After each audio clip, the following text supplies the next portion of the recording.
Hey, Nick Williams here with Spec TC Resources again. I just wanted to throw a quick video together about suspension and hinge pins. Last video we talked about freeing up bearings and bearing clearances, which are really important to making sure you have a free drivetrain. This video I'm going to talk just a touch about hinge pins.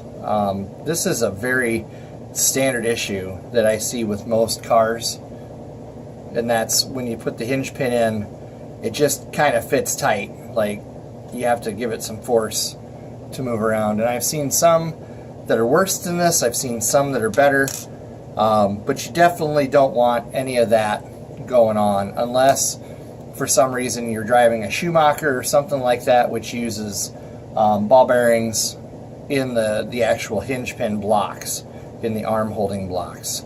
Then they've got set screws in different places to hold that pin in the arm.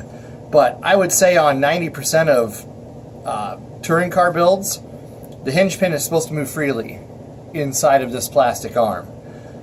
This is very easy to do. It just takes one tool, and that's a 3mm ream. It's just a flute ream.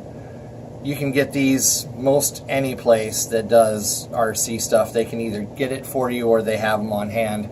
It's a fairly easy tool to use. You just put it into the arm just like you're going to put the hinge pin, and just kind of work it back and forth.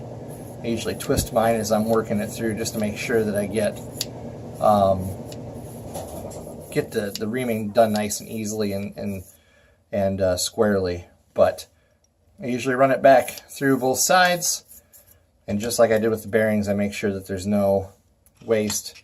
You can see, like right down here, I've got the screws here, but there's also little bits and chunks of plastic that the ream took out. And then after that, you can just slide your hinge pin in ever so nicely.